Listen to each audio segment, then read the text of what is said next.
Assalamualaikum warahmatullahi wabarakatuh.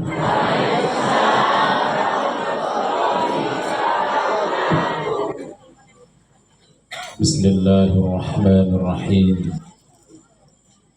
Alhamdulillahilladzi asra bi'abdihi laylan minal masjidil haram ilal masjidil aqsa. Asyhadu an la ilaha illallah wahdahu la syarika lah wa asyhadu anna Muhammadan abduhu wa rasuluh la nabiyya ba'dah. Allahumma shalli wa sallim wa barik ala sayyidina Muhammad wa ala alihi wa sahbihi wa mawala. La haula wa la quwwata illa billah. Subhanaka la ilma lana illa ma 'allamtana innaka antal alimul hakim. Wa la haula wa la quwwata illa billahil aliyyil azim. Amma ba'du. Ngarsanipun para sepuh, sepuh kasepuhan ingkang tuhu kita tadini. Mrikinipun Kepala Desa Jenar Lor Nunji Bapak Lurah Teguh Widodo ugi jajaran pamong perangkatipun ingkang minulya, Bapak Mantan Sutaryadi ingkang kita mulyakaken, Ketua BPD Mepasi Bapak Guru kula wonten SMP Satu Brambang, Bapak Haji Sumanto dalah sedaya anggotanipun, kadang panitia ingkang pun pandhigani Bapak Anton Nugroho ingkang kita hormati, para ketua takmir masjid dan mushola se-Desa Jenar Lor, para ketua RW, ketua RT se-Desa Jenar Lor, warga masyarakat Jenar Lor, kakung putri ingkang kita hormati, boten supi 4 grup hadroh. Waduh, agak ngabah. Oke. Alhamdulillah yang berbahagia yang kita banggakan. Hadirin hadirat rahimakumullah. Alhamdulillah wa syukrulillah. Puji pangalembono lan raos syukur kita sesarengan kunjuk wonten ayunan dalem Allah Subhanahu wa taala.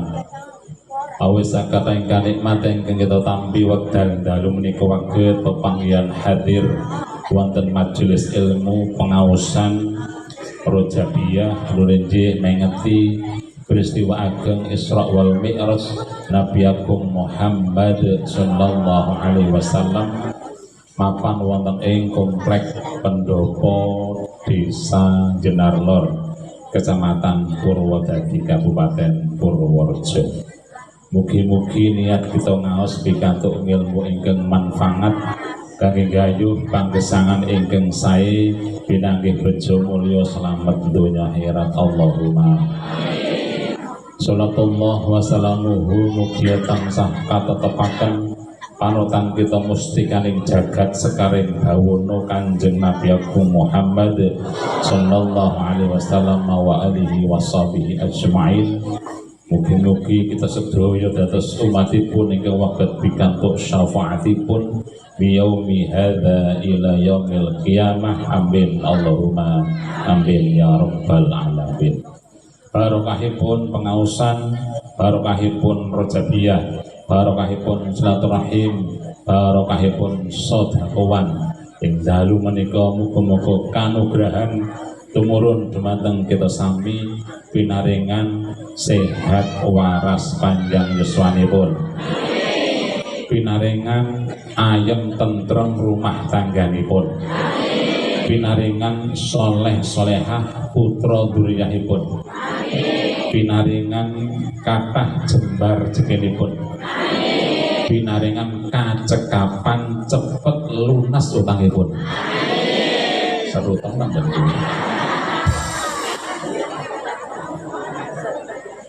sing mriyang dadi warase, sing duwe masalah ketemu solusine, sing atine peteng dadi padang, sing jomblo ndang ketemu jodoh, sing wis duwe bojo nrimo ora selingkuh. Amin Allahumma amin ya Rabbal. Ya Allah dan Pangeran kang maha luhur, kita nyuwun sehat waras panjang umur.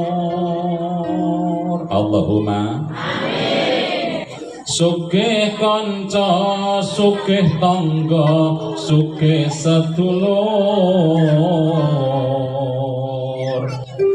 uripe aman, ayam tentrem subur makmur. Sareng Allahumma sholli wa sallim ala sayyidina wa maulana Muhammadin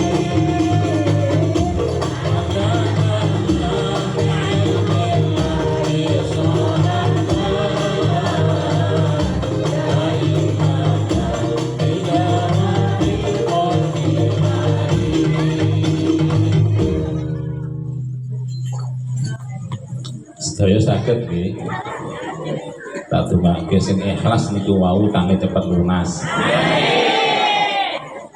Dhewe utang napa? Alhamdulillah ke dipercaya wong nggih. Selawatan pisan meneh men melek riyin nggih. Para kanca diwangi Bu nggih. Para kanca gedhe cilik enom tuwa. Nah, ana sing karo wong ngono. Ngene iki baleni. Para kanca gedhe cilik enom tuwa. Lanang wadon prawan Joko Duda Randa. Mas Randa. Dudayana Randa ya. Maca selawat muji dateng Nabi kita. Ngalap syafaat dunya akhirat bakal mulya. Allahumma sholli wa sallim ala sayyidina wa maulana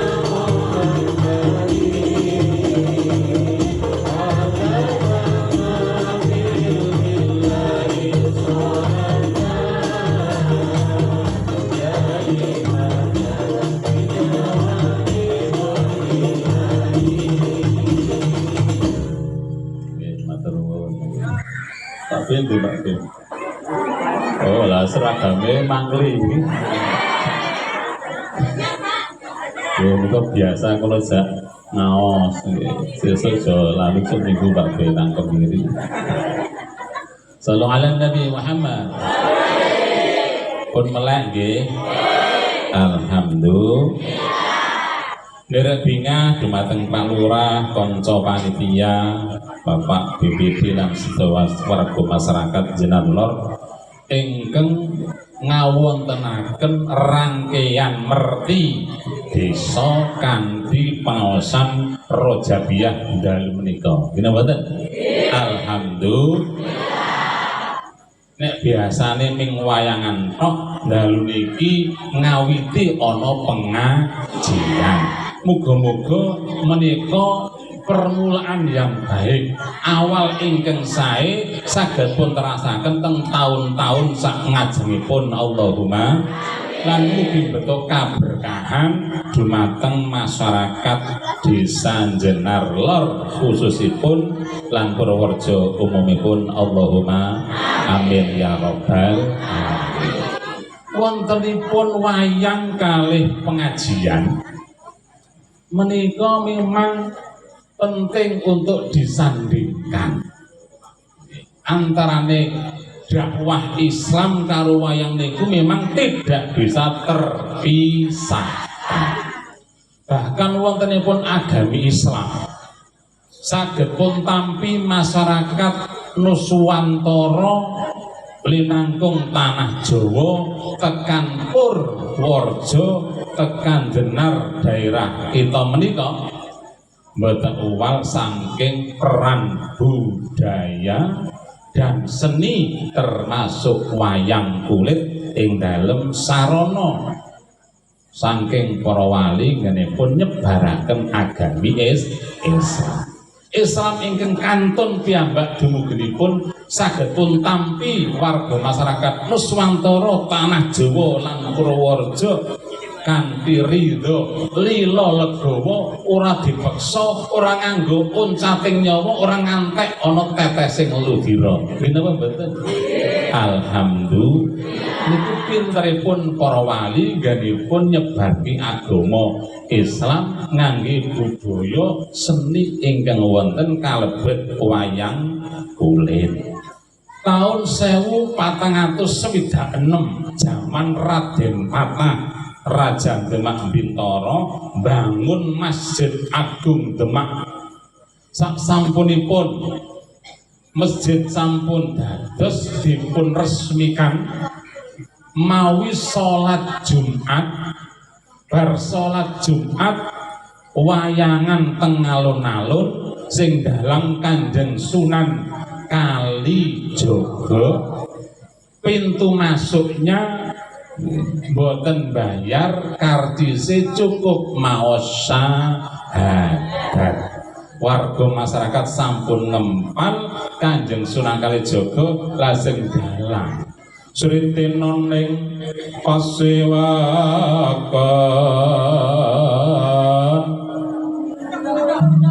busana maneka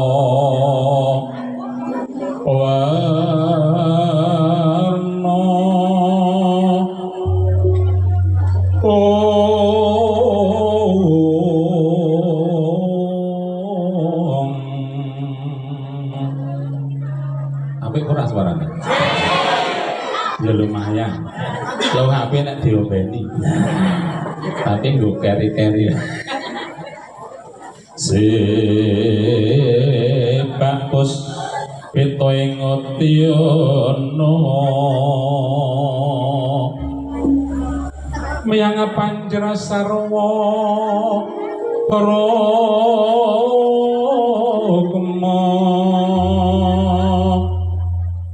Rongging maneh Narwata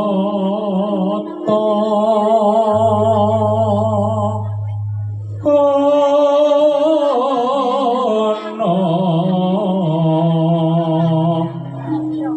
abro prabanya sumirat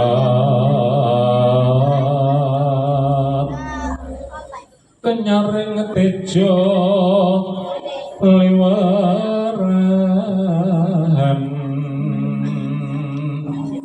lir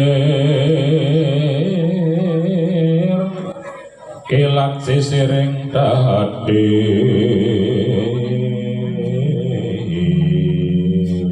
bisa terus ya masih udah pengajian besok kali Ki Warjiyo nggih muridé Ki Timbul Hadi Prayitna kula nggih hobi kula niku nek turu angel nyetel Ki Warjiyo pengantar video.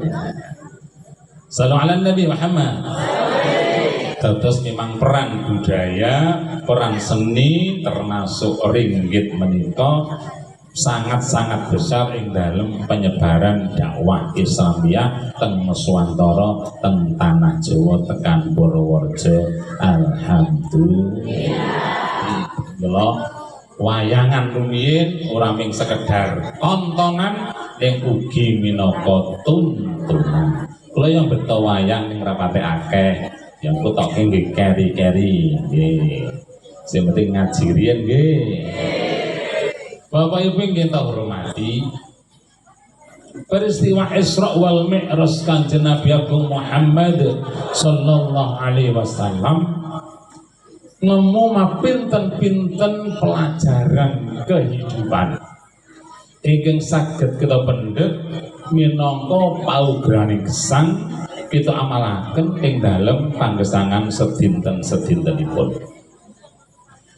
Perjalanan Isra Mi'rajipun Kanjeng Nabi manggihi pinten-pinten kedadosan ingkang dipun presani dening Kanjeng Rasul.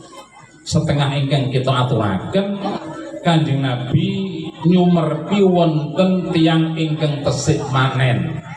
Nek cara jenar kula dadi ya panen pari lah. Diret dipanen langsung tuwuh awah meneh, tuwa dirit dipanen tuwuh awah malih, boten wonten telasipun.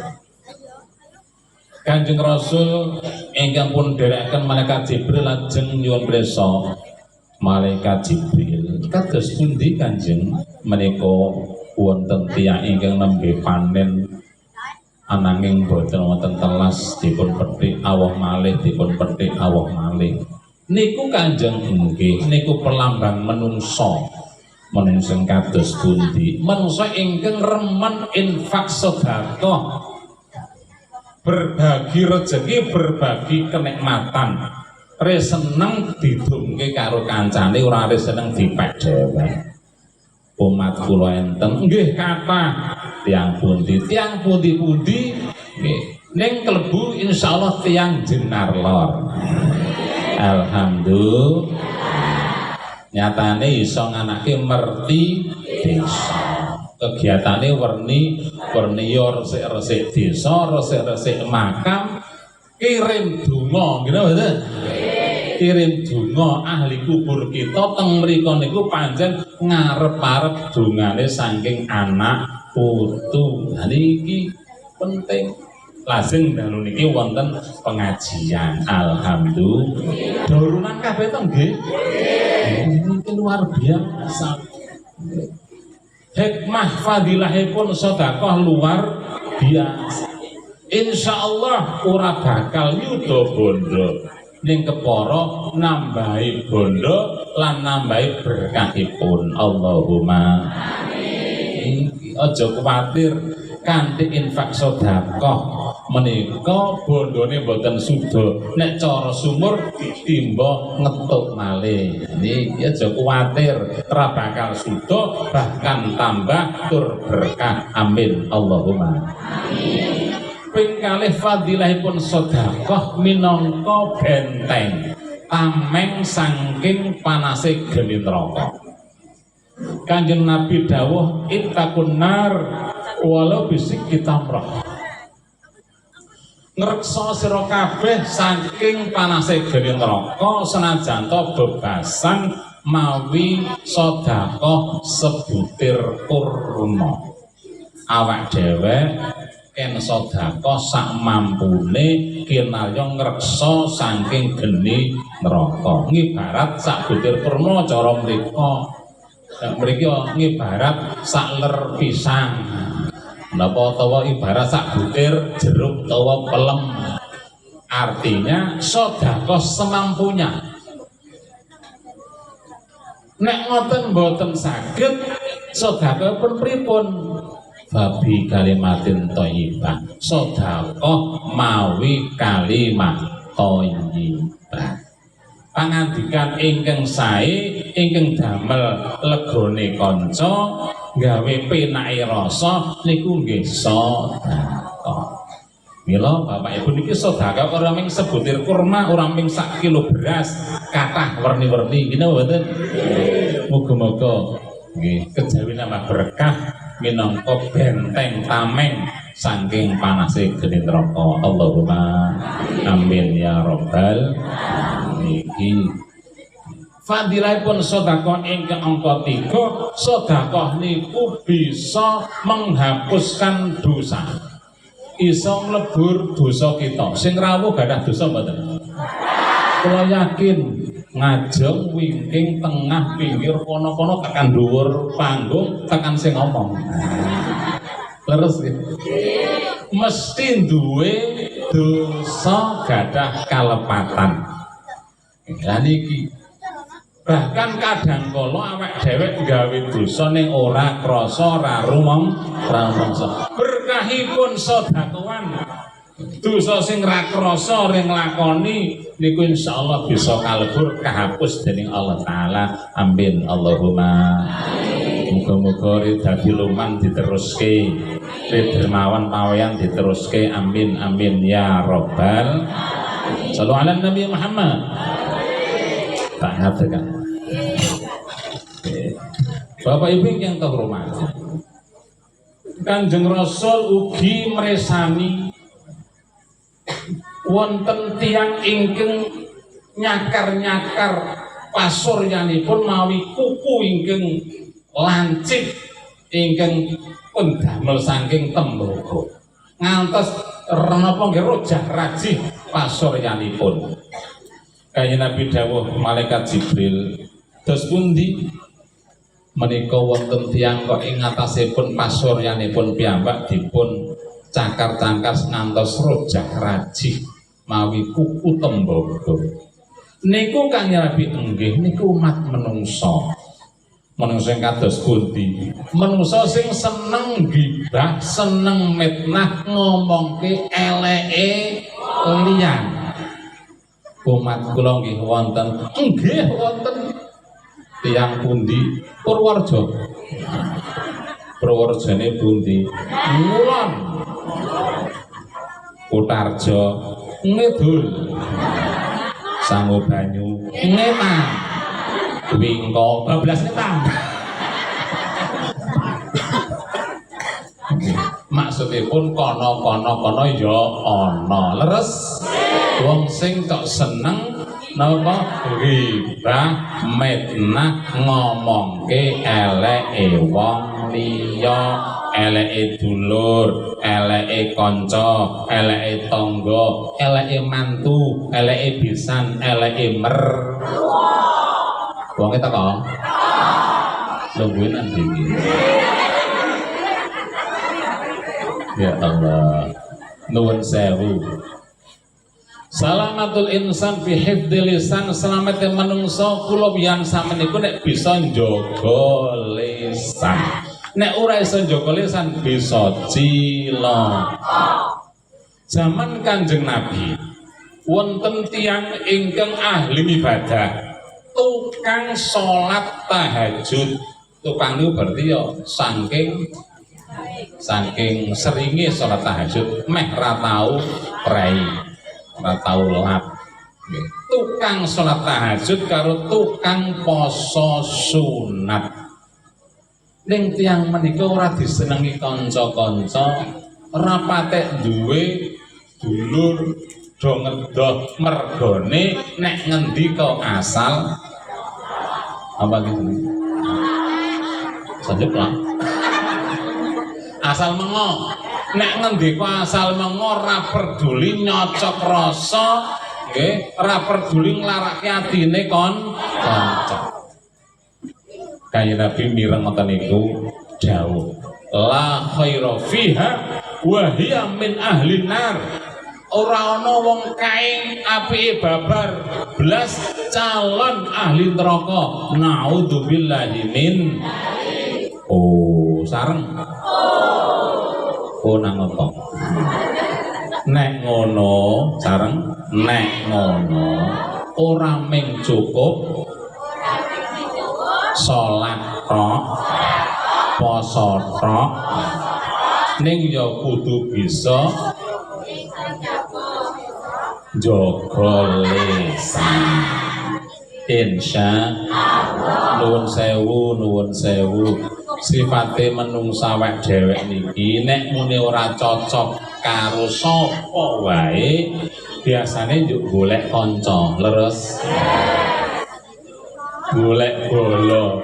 Kowe ora cocok karo sapa wae golek bola njuk critake yu ngerti ora ae jajal bener mboten niki wis muni kumpul-kumpul apa meneh mak-mak wis kumpul-kumpul nanggone RT suwe-suwe ngomongke RT ne kumpul-kumpul nanggon PKK suwe-suwe ngomongke lurae. Kumpul-kumpul nanggon wong lagan ngomongke sing duwe gawe. Gila mboten? Nanggon pengajian ngomongke kiai. Ya Allah. Nggih mboten nggih. Ya umpama. Dene ora ya alhamdulillah. Muga-muga awak dhewek bisa njaga lisan supaya ngibadahe niku saged pun jagi nggih nilai bobot kualitasipun nggih tengarsanipun Allah Subhanahu wa taala. Awak dhewek kok bisa nutupi eleke kanca sanak dulur tangga, mongko Allah bakal nutup elek kekurangan kita sedaya. Halo. Genah mboten? Duwe elek mboten? Kathah elek mboten? Nggih padha kali kula. Kapan kula piyam sami saged nutupi eleke kanca dulur tangga, mongko Allah bakal nutup elek kekurangan kita. Alhamdulillah. Ora seneng lumrah ning aja golek kanca. Muga-muga bisa jaga diri. Amin ya robbal. Nomor 3 Kanjeng Rasul ningali wonten tiang setri empun tuwa, wong wedok wis tuwa ning tesik ngagem-ageman ingkang napa nggih edipeni perhiasan krompiong-krompiong redandan perak. Ngoten niku senajan wis tuwa akeh sing padha kesengsem, kepencut ketarik. Menika menapa marka Jibril? Ya Rasul, nggih. Niku perlambange donya. Donya niku pripun? Donya niku mpun tuwa. Donya wis tuwa. Donya niku mpun tuwa, kiamat sudah dekat. Bahkan bola-bali ana sing ngramalke tekane dina kiamat ning ora sida ngono. Kiamat kubra kukuting jagat saisine mboten wonten sing priksa. Sing cetha kiamat sugra menungsa bakal sowan marak ngarsanipun Allah Subhanahu wa taala. Isdet napa isdet? Bakale kapan ora ngerti ning bisa dikira-kira. Umure umat Kanjeng Nabi sabidak 70 tahun rata-rata. 80 tahun, 90 tahun langka. 100 tahun ngibarat wis ora ana. Muga-muga umure panjang berkah sehat. Niki ya. Terus orang ngantek 100 tahun awak dhewek nang alam dunya. Mila gesang ingkang namun sawetawis menika dipun ginakaken ingkang kanthi sak saesanipun. Merga teng akhirat ingkang langgeng sak lami-laminya bejo utawa cilaka, mulya utawa nelongso gumantung 70, 70, 80, 90 tahun teng alam dunya. Sing wingi-wingi umure wis 75 padahal jatahe ming 80 wis ganti tahun garek kurang 4 tahun. Nggih. Sing wingi wis 78 garek kurang 2 tahun. Sing wis 79 genah garek kurang setahun wis ganti tahun. Sing wis 80 umpama niki jatahe 80 kok wis 80 tahun mu esuk mbuh sore. Gedang ana goncen nana wong mati mangsa rungo. Inna lillahi wa inna ilaihi raji'un. Kabeh kagunganipun Allah bakal wangsul ngarsa dalem Allah Subhanahu wa taala. Donga pinaringan umur sing barokah, umur panjang sehat kan ditaat Kapan dikersake Allah sedaya pinaringan husnul khotimah. Amin Allahumma amin ya rabbal ning donya tanami aja pijar numpuk-numpuk bondo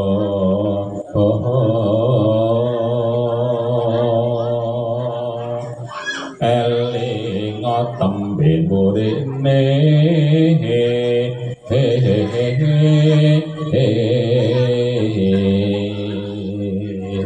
nang dunya aja ming numpuk-numpuk bondo eling tembe mburine nggih umbene ana Pocari Sweet ana Orange Water dan ana Li Mineral nggih wis mulai rada serak Pak tunjuk riyen Pak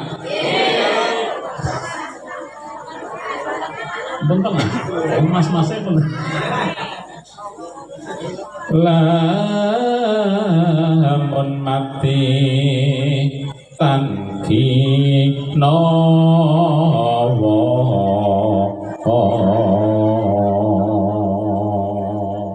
nek mati ra ono sing di omah gedhong magrong-magrong tinggal mobil kinclong-kinclong tinggal bojo ayu moblong-moblong tinggal nah diseki gelem ora sore lah ya biasanya nek bojo ayu ditinggal malah gang payu ya nggih ra ono sing digawa kejawi mong amale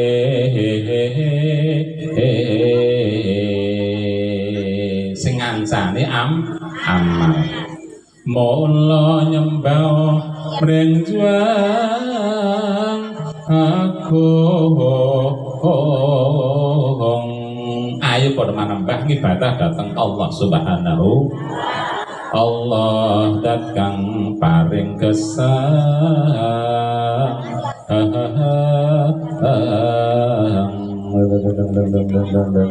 selawat turi putih dadek iki Pak B ya ini men ngombe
Nabi Muhammad menika menapa malaikat Jibril ingkang pundi Kanjeng Rasul wonten lembu medal saking leng semut lajeng melajar badhe wangsul mlebet melih boten saged menika dos pundi niku Kanjeng nggih niku perlambang menungso sing kados pundi mangsa ingkang tukang adu-adu tombak cucukan bener kandhake luput kandhake bener kulak kono dol kene kulak kene dol kono golek slamete dhewe ning nilakake wong umat kula enten nggih enten tiyang pundi Amerika.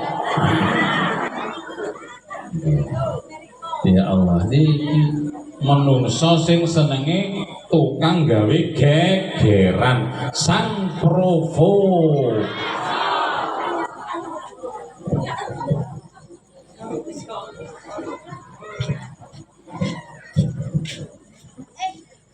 Mana sang provokator?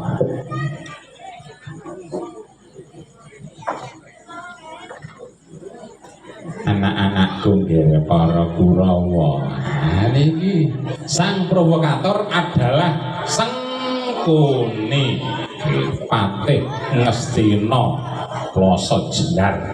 Niki Sengkuni sing tukang adu-adu tombak cucukan iki nggawe gegeran. Prabu Pandhu karo Prabu Trembuka ing Pringgandani niku seduluran kekancan ning didu dening Sengkuni. Sengkuni gawe layang penantang nggih Prabu Pandhu sing nantang kaya-kaya Prabu Trembuka. Prabu Trembuka disurati ditantang Prabu Pandhu ning sing gawe Sengkuni perang gedhe Ngastina karo Pringgandani. Niki model Sengkuni pancen jengkelke. Ngono Patih Gandamana Patih Ngastina ya difitnah Sengkuni. Mbasan wis kadrangan Sengkuni sing maune bagus didak-idak dijuwatosi dibuanting dadi usek-useke Gandamana ngantek dadi elek kaya iki.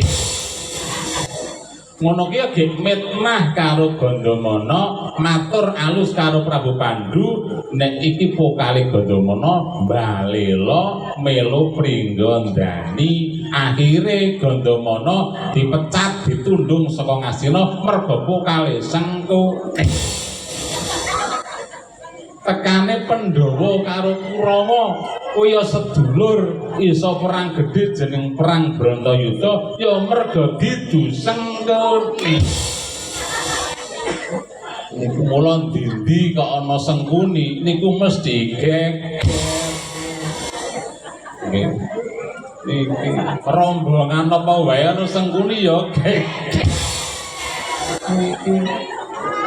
Model Sengkuni dadi pemimpin, dadi wakil rakyat. Alah pur ing ngarsa kakyang swara, ing madya numpuki bondo, tuturi hanjegali. Niki model kaya Sengkuni.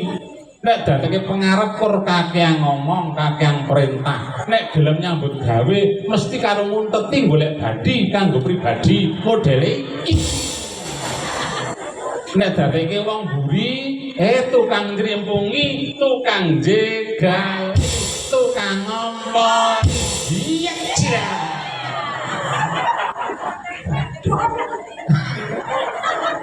Ya nek padha menang rugi kula. Model Sengkuni niki nek utang aduh nek ge nembung utang alus. Model Sengkuni nek ditagih ngamuk wong itu kok kancane mikir. Ya Allah, nuwun sewu kula ming maca kehidupan nggih, ora nyindir sapa-sapa. Nggih perhatian bersama nggih. Niki nek nanggone ibu bahaya, ring warung kurang nyateti. Jarane esuk nek tanggal 6 ya arep lunasi sisan. Nah wis tanggal 8 likur ya yuk tambah meneh yuk digabungke wingi. Sesuk tanggal 6. Nek kok tanggal 6 retuku pindah.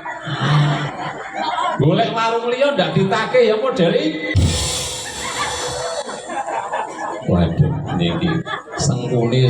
Lah, niki nek rapat Pak Lurah, model sengkuni nek rapat pinter usul. Usule warna-warna. Ngene. Waduh, nek kon usul pinter, nek kon tarian angel ya iki. Ya.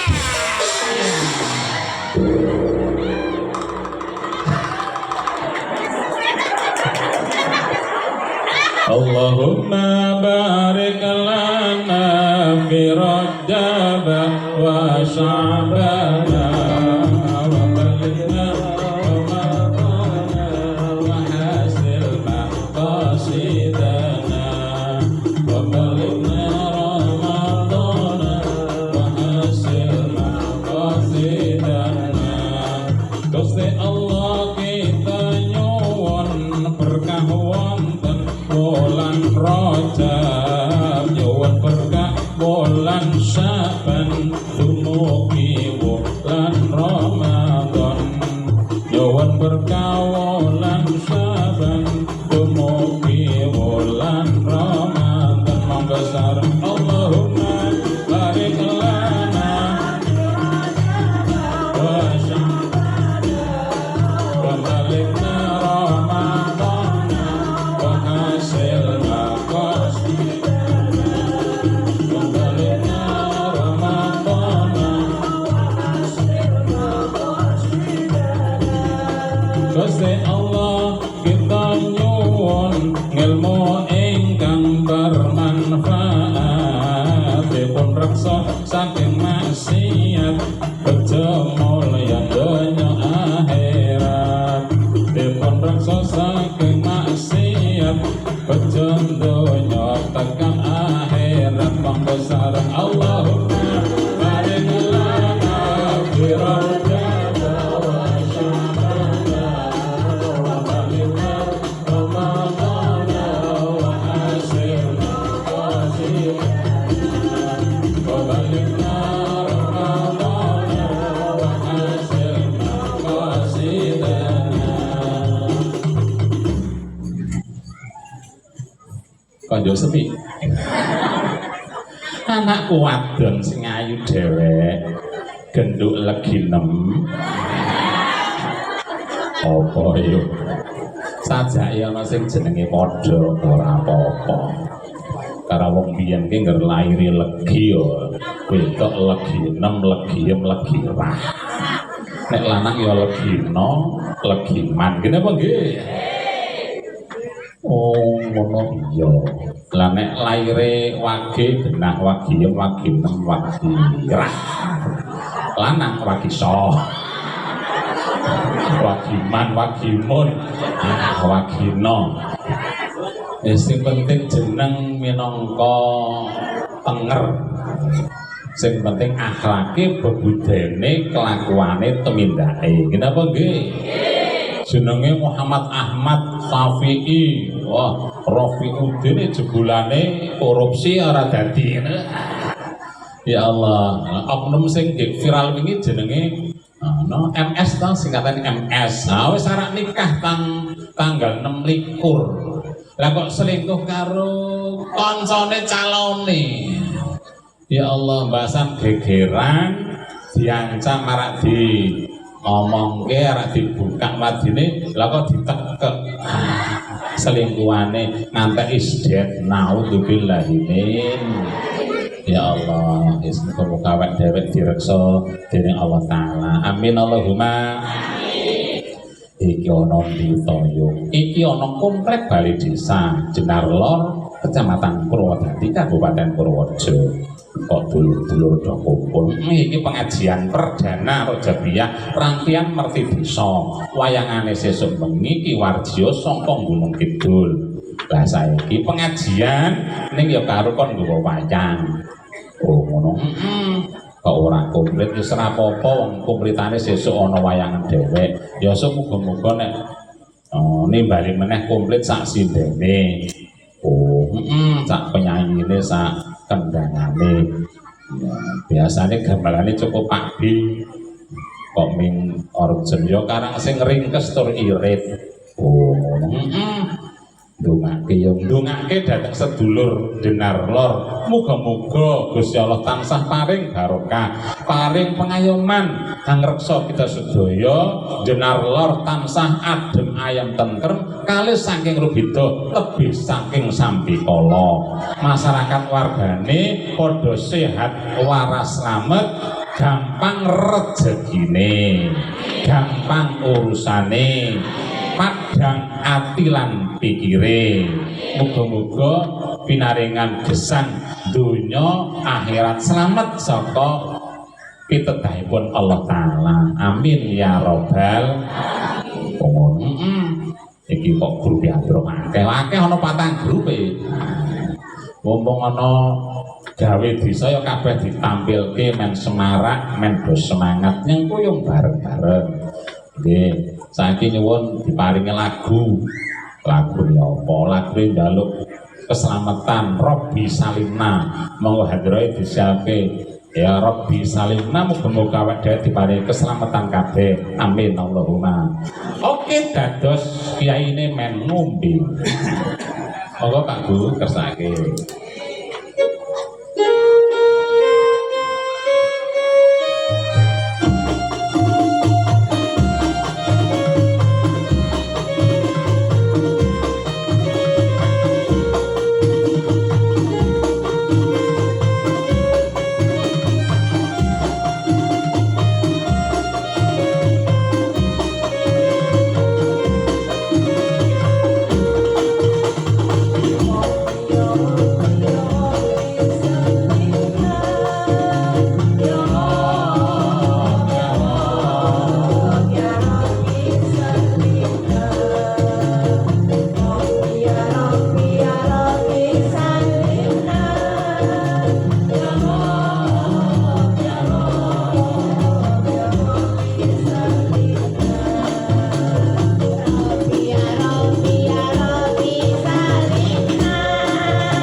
Rabbi ya Rabbi ya Rabbi salimna ya Rab ya Rabbi salimna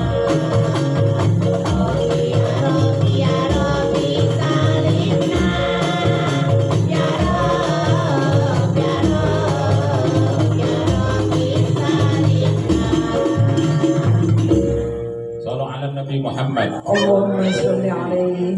Bapak Ibu yang kita hormati, inti saking peristiwa Isra Mi'rajipun Kanjeng Nabi Agung Muhammad sallallahu alaihi wasallam, Allah nurunaken wahyu salat gangsal wekdal. Isya, subuh, zuhur, asar, maghrib. Mila pengajian Rojabiyah dalu niki karekan sukses berhasil nek salate awek dhewek sedaya tambah berkualitas, tambah berbobot, tambah bernilai. Siap? Insya Allah. Salat kita monggo nderek Kanjeng Nabi. Terus pundi Kanjeng Nabi salate? Siji tertib wektune, loro ajeg jamangahe, nomor telu mboten ninggal wiridane lan tumakninah gerakane. Salate Kanjeng Nabi. Awak dhewe kadang salat sak kobere. Halo. Nggih mboten. Salat sak kobere jamangah mung kala kalane, ngene mboten. Gerakan saking bantere. Nggih, wiridan dipasrahke imame. Imame ki wiridan la ilaha illallah, la ilaha illallah. Do glenes enten mboten? Wonge teko. Syukur ngaku. Mila monggo niku. Awak dhewe salate dipun tingkataken siji, wektu aja sak kobere ning dikoberke. Inna sholata kanat 'alal mu'minina kitaban mawquta.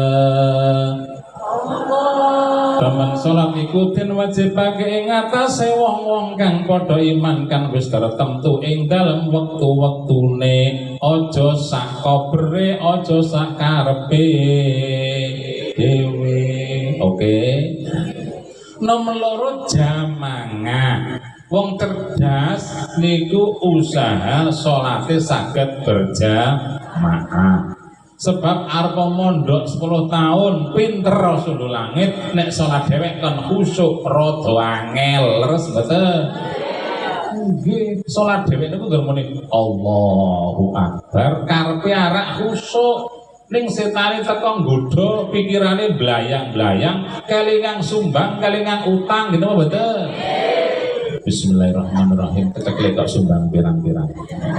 Alhamdulillahirabbil alamin. Kaya ini wingan mantu ndak mantu meneh. Kenapa mboten? Nun sewu. Mula jamaah sebagai solusi. Ana wong jamaah mbok wong 5, mbok wong 10, apa meneh wong akeh, salah satu salatnya diterima, sing lain katut ketampa kabeh. Alhamdulillah. Nggih. Khusyuke bisa saling melengkapi, saling mengisi, saling menyempurnakan.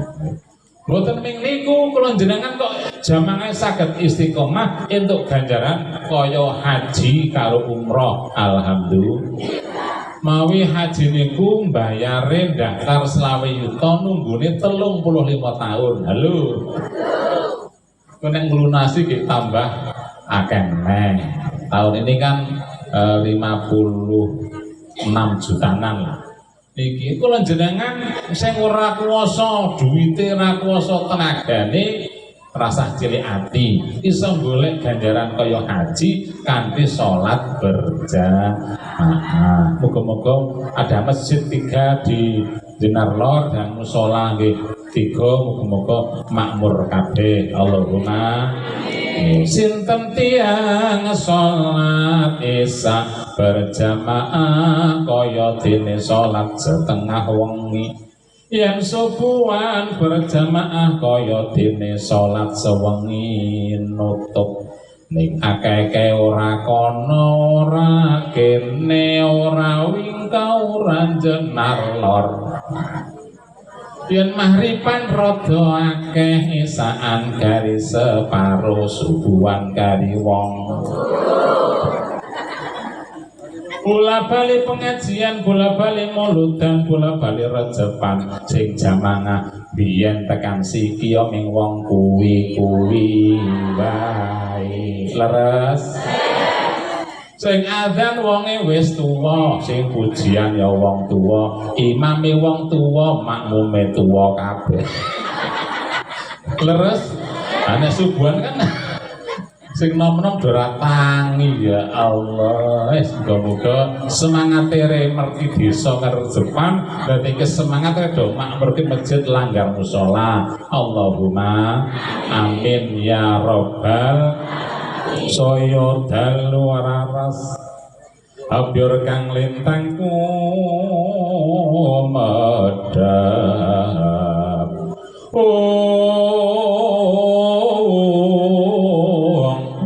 tete sonya madya ratri lomrang gandaning ngepos peta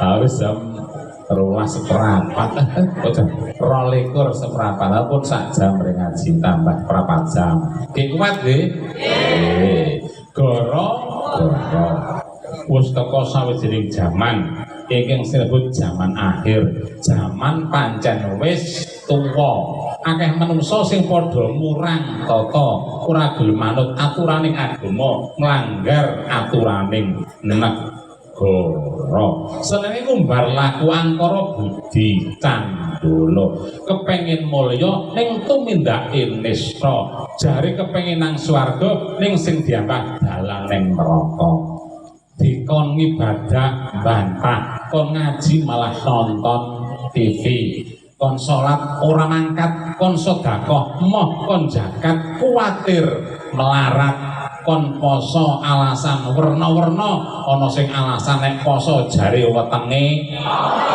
kon haji selawe yuta daftar duit jare urung nyukupi tapi ana wong adol sawah 150 yuta bisa mbayari wonge teko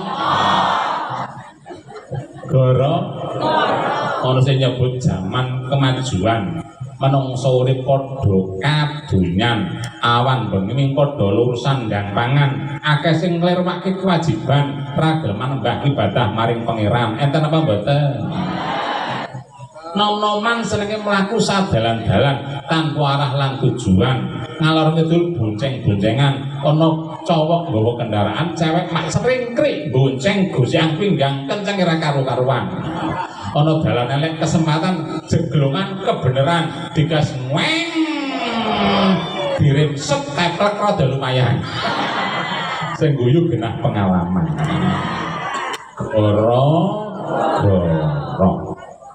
ing bakal teka awal ing jaman becik ketete Allah ketara sing nglakoni Allah bakal kena wahyu ning sirna bladrah ranggenah kakean pola uripe susah banyune tambah sing gelem nambah gelem ibadah kanthi istiqamah insyaallah berkah lan dipundhut husnul khotimah Allahumma wong maksiat nekat ra gelem tobat bakat delanat daging balung panting kan salat sing gelem bertobat senajan dosane gunung ibarat ning kersa tobat lajeng taat lajeng ngedahi maksiat bakal berkat rahmat lan hidayat selamat dunya selamat akhirat amin Allahumma sholli wa sallim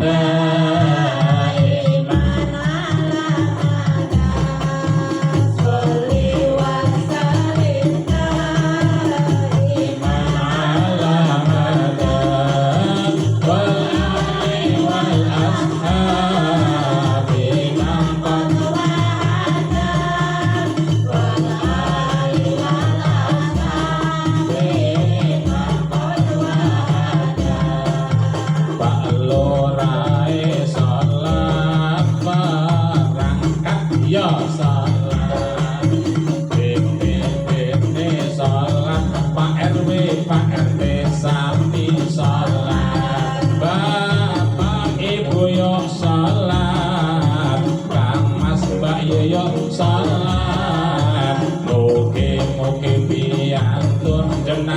sami sregep salam Sholli wa sallim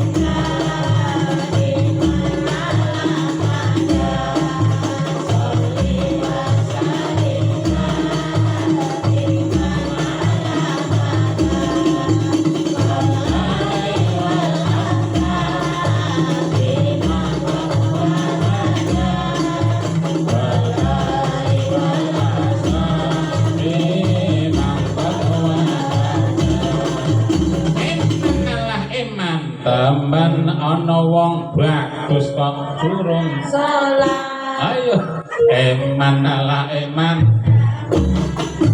ayo kok durung Nabi Yusuf lowe bagus rajin salat Siti Fatimah cantik molek manis rajin salat Sholli wa sallim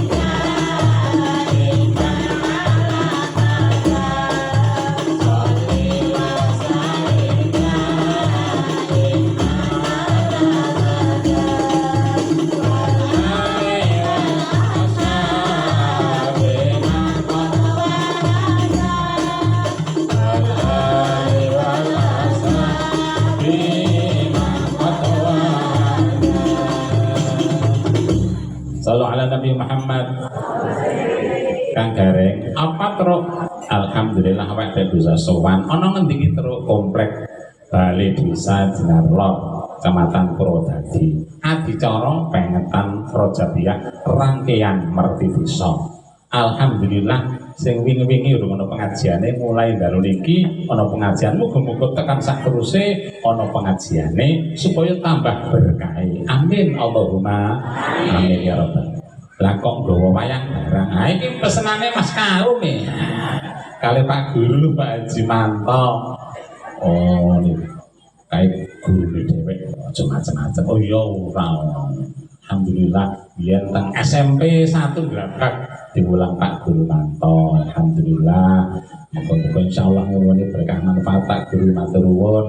Petruk saged napa nggih mriki nggih setengah saking derek dateng piwulang panjenengan. Muga-muga dados ilmu ingkang jariyahe manfaate donya akhirat. Allahumma amin ya rabbal alamin.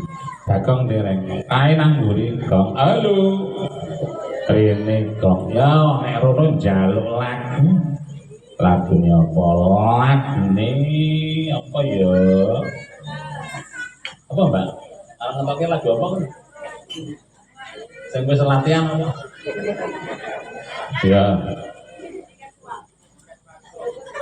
ya seluku bathok dados oke manut mawon nggih seluku oh yo صلوا على النبي محمد اللهم صل عليه اللهم صل وسلم على سيدنا ومولانا محمد عدد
Narika den prayitna so umurika balik teti yoni gandayani trisanya purnama sasi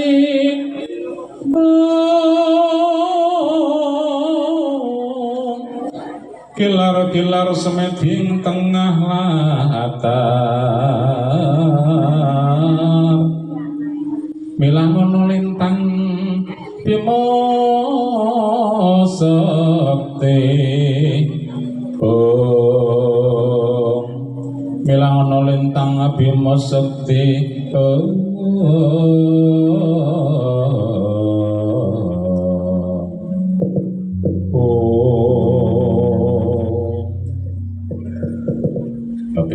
Kekuk santo melai nolok are dawuh no Petro dawuh Bapak Bagong kula kowe padha ngerti jlentre awak dhewe nggih tegesipun pripun mo pripun karepe Pak awak dhewe iki jenenge Semar Gareng Petro Bagong iku sejatine sumbere saka dawuhe sahabat Ali bin Abi Thalib. Kok saged mo? Sahabat Ali dawuh samir khairon fatruk mabago. Lah tegese napa mo? Samir iku tegese age-age ndang-ndang enggal-enggal. Khairon iku laku becik tumindak kebagusan. Lah nek fatruk iku tinggalno dohono. Lah nek mabago apa kuwi? Mabago kuwi perkara lanjut maksiat lan dosa. Dadi samir khairon fatruk mabago age-age tindakno kabecikan tinggalno maksiat lan dosa. Ning kalake lati Jawa muni samir rada angel dadine Semar, khairon rada angel dadine Gareng, fatruk ya ora biasa gampange Petruk, mabaga gampange Bagong. Oh ngono to. Dadi ngejawantah wujuding takwa. Takwa Allah nindakake dawuh ngedoi larangan. Mula sing didereki awak dhewe kan para bendera-bendera. Nggih, bendera-bendera sing ahli prihatin. Merga takwa niku pancen kudu gedhe tirakate mergo akeh budane. Ngono benderane dhewe kan sing sering didereke kan Ndara Harjuna. Nalikane rohing dalu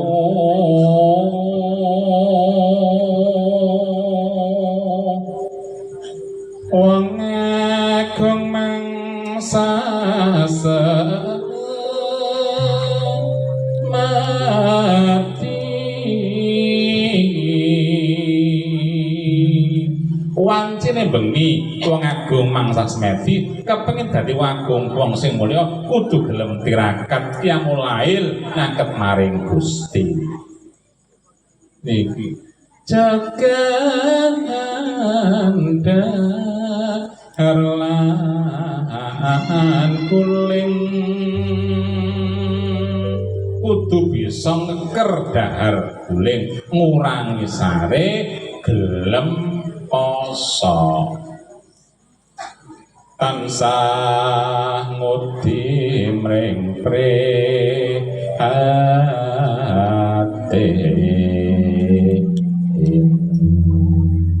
Janaka janatuka swarganira Arjuna rajaunal janata ngarep-arep sapa ketok ing swarga mila Janaka didereke pana kawan iku wau sinten Samir khairan fatruk mabago Semar gareng Petruk Bagong nindake dawuh ngedohi laranganipun Allah Subhanahu wa taala samangke saged pikantuk janaka swarga swarga donya swarga akhirat ing dalem luru swarga niki ya ana godane sing tukang godha iki jenenge Bototata Ganono kalaya takut maring kot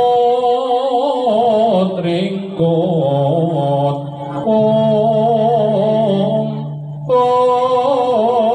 siung nyolir katon mawingis-wingis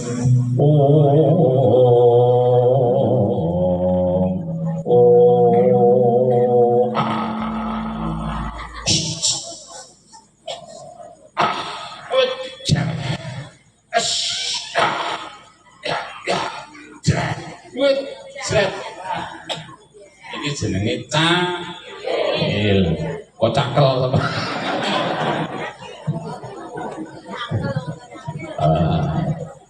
cakil niki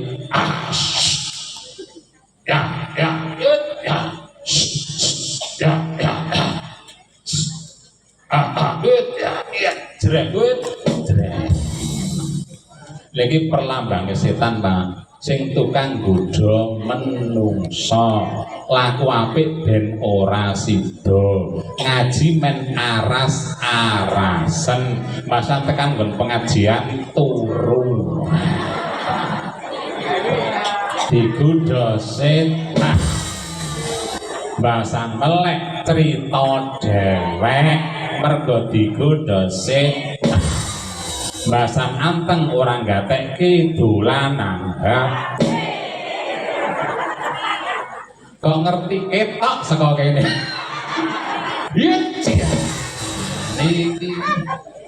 iki model setan iku nggodha manungsa nggih wala tattabi'u khutuwati syaitan innahu lakum aduwwum mubin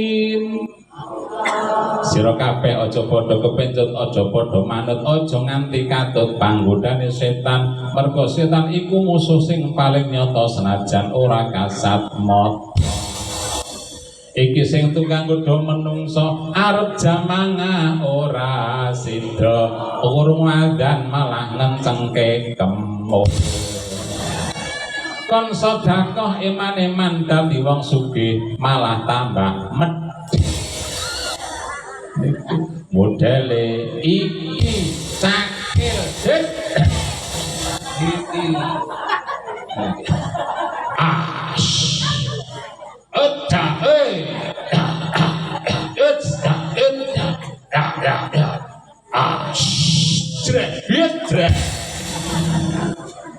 iki dados pokok intine Bapak Ibu nek arek tumindak kabecikan kok abot eling-eling kuwi digodha setan arep ngaji rasa-rasan digodha setan nggih mbasa nang masjid omahe cedhek masjid andane seru etok-etok ora ya mereka digodha setan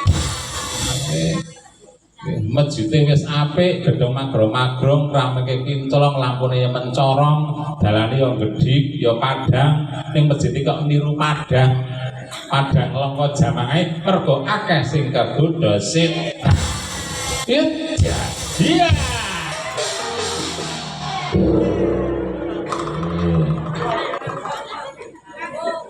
Kula Pandhawa tata Gadi Wisraya Indriyaksa Sara Maruta Pawana Gana Margana Samirana lan Warayang Panca Bayu Wisyan Magulingan kaget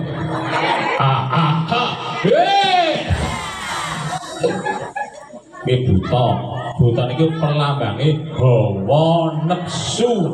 Menungso nek nuruti hawa nafsu mesti ngangah-angah serakah modele iki. Iya. Iya iya iya. Iya iya.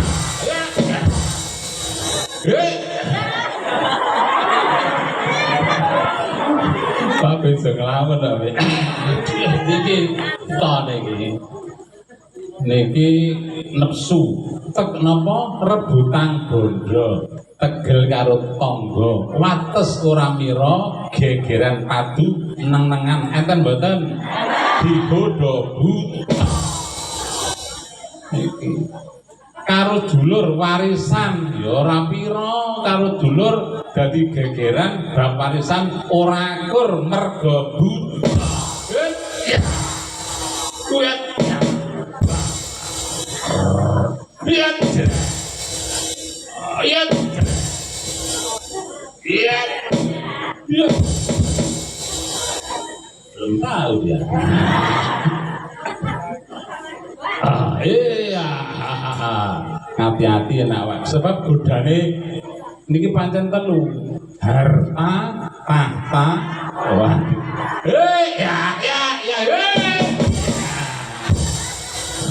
rusak tuku maneh lah. Tapi serot lawas, nah iki aja nganti rusak dianyar. Nek rusak rugi. Ya asya. Ya. Iya. Iya.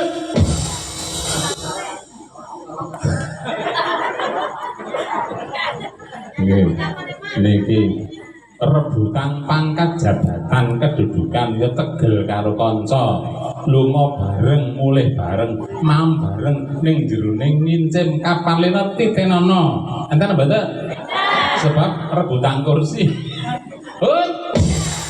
Cica Pabel njaluk ngaso model ngas emang merit meneh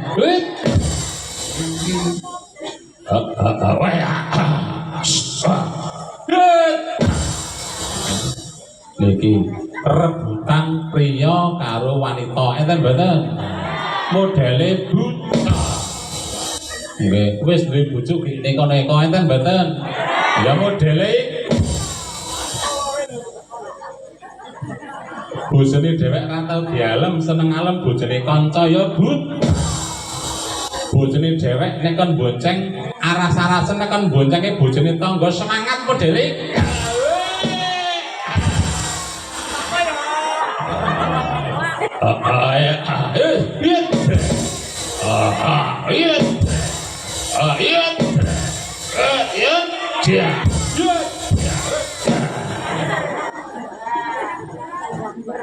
bisa mira setengah 11 menjur sithik ya moga-moga awak dhewek sedaya bisa ngendhaleni buta niki hawa nafsu dawuh Kanjeng Nabi rojakna min jihadil asghar ila jihadil akbar awak dhewek niku bar perang cilik tumuju perang gede niku dawuh Kanjeng Nabi bar perang badar para sahabat matur ya Rasulullah napa niku perang sing gede jihadun nafsi perang melawan hawa nafsune dhewe iki manggon nang awake dhewe sedaya ngene mboten niki ngatos-atos aja nganti kegodha hawa nafsu yo serakah biasane tegelan mula nek butane teko kudu dikalahke ya brutal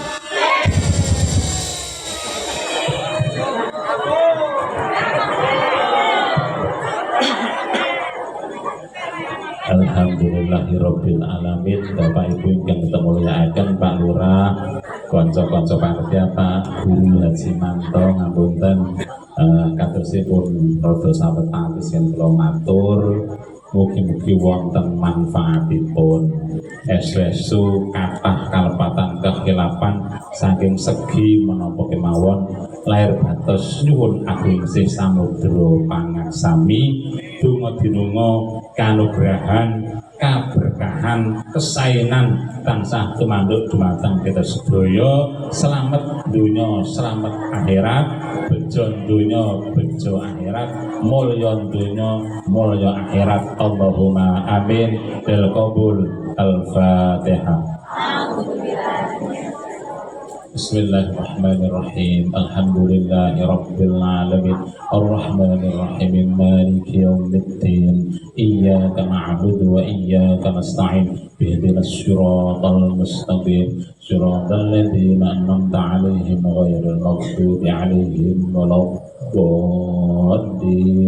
Rabbi ighfirli wa li walidayya. Amin. Bismillahirrahmanirrahim. Alhamdulillahirabbil alamin. Allahumma shalli wa sallim wa barik ala sayyidina Muhammad wa ala alihi washabihi ajma'in warhamnahum bi rahmatika ya arhamar rahimin. Allahumma ighfir lana dzunubana wa khatayana kullaha. Allahumma ighfir lana wa li walidayna warhamhuma kama rabbayana shighara. Jamil muslimin wal muslimat wal mu'minat al ahya'i minhum wal amwat. Allahumma amanna bima anzalta wattaqna ar-rasula faqtubna syahidin. Allahumma a'inna ala dzikrika wa husni ibadatik. Allahumma barik lana fi umrina wa barik lana fi umurina wa barik lana fi hayatina wa barik lana fi ahlina wa barik lana fi dzurriyyatina wa barik lana fi ilmina wa barik lana fi amwalina wa barik lana fi rizqina bi rahmatika ya arhamar rahimin. Allahumma barik lana fi Rajab wa Sya'bana wa balighna Ramadhana wa hasil maqasidana. Allahumma la tad'alana fi majlisina hadha dhanban illa ghafartah wa la hamman illa farastah wa la aiban illa satartah wa la maridan illa syafaitah wa la dhimaan illa istajabtah wa la hajatan min hawaijid dunya wa akhirah illa qadaitaha wa yassartah ya rabbal alamin. Allahumma taqabbal minna innaka antas samiul alim wa tub alaina ya maulana innaka antat tawwabur rahim. Allahumma upat-upat bisa nyandang bisa lewat. Allahumma upat-upat muka-muka pinaringan selamat. Allahumma kita raketi suki pepe suki meri. Allahumma kita raketi sapi suki pari birahmatikal arhamar rahimin. Rabbana atina min ladunka rahmah wa hayyi amrana rasyada. Rabbana atina fid dunya hasanah wa fil akhirati hasanah wa qina adzabannar. Adkhilna jannata mal abrar ya aziz ya ghaffar ya rabbal alamin. Wa sallallahu ala sayyidina Muhammad wa ala alihi wa sahbihi wa sallam walhamdulillahi rabbil alamin. Bapak Ibu sedaya kita hormati, kita muliakan mekaten dan kita matur estu salah malih maturun kawi gatosanipun mugi manfaat sugeng kondur mugi rahayu ingkang sami pinanggih wallahu muwaffiq ila aqwamit thoriq wal afu minkum. Assalamualaikum warahmatullahi wabarakatuh.